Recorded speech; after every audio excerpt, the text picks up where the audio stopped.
R H grouping, जो positive negative की बात कर रहे थे, वो आर एच फैक्टर के ऊपर डिपेंड करता है, वो प्रेजेंट है या एब्सेंट है। R H antigen similar to one present in the rhesus monkeys. Rhesus एक प्रजाति है बंदरों की,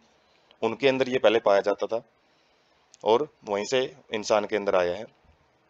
observe on the surface of RBC of 80% of the humans. तो इससे हम आइडिया लगा सकते हैं कि जो टोटल ह्यूमन पॉपुलेशन है उसका 80% तो पॉजिटिव ब्लड ग्रुप ही देखने को मिलता है, नेगेटिव ब्लड ग्रुप केवल 20% लोगों में ही पाए जाएंगे। जैसे यदि अपनी क्लास के अंदर 100 बच्चे हैं तो 100 बच्चों में 80 जो बच्चे हैं उनका ब्लड ग्रुप पॉजिटिव ही मिलने के पूरे चांसेस रहते हैं, बाकी 20 बच्चों के ब्लड ग्रुप नेगेटिव मिलेंगे। वो नेगेटिव ए नेगेटिव भी हो सकता है, बी नेगेटिव भी, ए बी नेगेटिव भी, ओ नेगेटिव भी, और पॉजिटिव ब्लड ग्रुप ज़्यादा पाए जाते हैं। तो ये 80% लोगों में पाया जाता है। R H group should be matched before transfusion. Transfusion में जैसे हमने देखा था भाई ए ब्लड ग्रुप है, बी ब्लड ग्रुप है, ये मैच होने चाहिए जब भी ट्रांसफ्यूजन करवाते हैं। और एक मूविंग डायग्राम से हमने देखा था कि कौन सा पर्सन किसको ब्लड डोनेट कर सकता है, तो मैचिंग जरूरी होती है। और उसके साथ में जो पॉजिटिव और नेगेटिव वाला जो मैचिंग है ना, इसकी भी मैचिंग बड़ा जरूरी होती है, क्योंकि यदि पॉजिटिव वाले पर्सन को नेगेटिव वाला ब्लड ग्रुप हम, नेगेटिव वाला तो पॉजिटिव वाले को डोनेट किया जा सकता है वैसे, लेकिन यदि नेगेटिव वाला पर्सन है उसको हम पॉजिटिव वाला ब्लड डोनेट देते हैं तो उससे क्या हो सकता है, will form specific antibody against R H antigen. तो एंटीजन के प्रति उसका शरीर है जो एंटीबॉडी बनाना स्टार्ट कर देगा, जिसकी वजह से एंटीजन एंटीबॉडी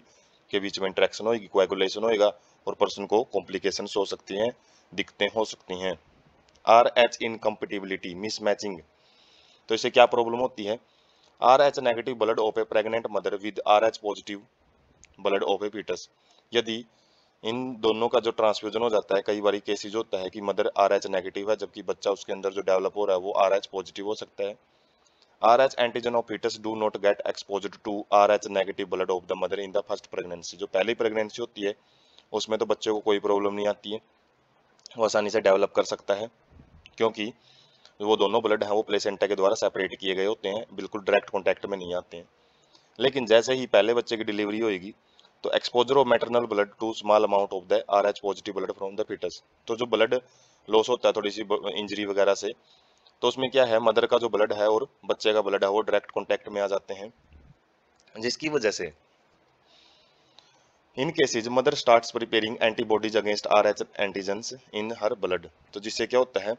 माता का जो ब्लड है उसके अंदर आर एच एंटीजन जो बच्चे के शरीर से गए हैं उनके प्रति एंटीबॉडी बननी स्टार्ट हो जाती हैं। और in case of her subsequent pregnancy, जैसे ही नेक्स्ट प्रेगनेंसी होगी उस केस में मदर के पास पहले से ही एंटीबॉडीज बनी हुई हैं आर एच नेगेटिव के प्रति, और वो ब्लड के अंदर लीक कर सकती हैं किसके टाइम, फीटस में जो ब्लड का ट्रांसफ्यूजन होता है प्लेसेंटा के थ्रू, तो वहां पे लीक कर जाती हैं एंटीबॉडी। और जिससे क्या हो सकता है, जो आरबीसी है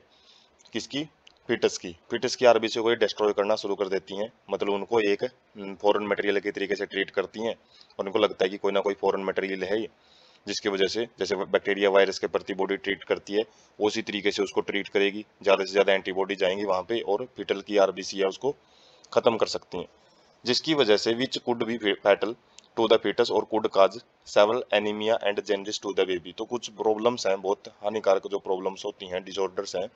जैसे एरकत्ता की बीमारी हो सकती है, जॉन्डिस मतलब पीलिया हो सकता है बच्चे को, और इस कंडीशन को क्या बोलते हैं, एरिथ्रोब्लास्टोसिस पिटलिस। तो ये डिजीज है जो कि सेकंड प्रेगनेंसी में देखने को मिलती है। This can be avoided by administrating anti R H antibodies to mother immediately after the delivery of first child. तो यदि मेडिकल असिस्टेड डिलीवरी है तो उसमें डॉक्टर पहले ही बता देते हैं कि भाई सेकंड डिलीवरी के टाइम पे प्रॉब्लम हो सकती है ब्लड टेस्टिंग से, तो उसके बाद जैसे ही फर्स्ट डिलीवरी होती है उसी टाइम पे जो मदर का ब्लड है उसके अंदर जो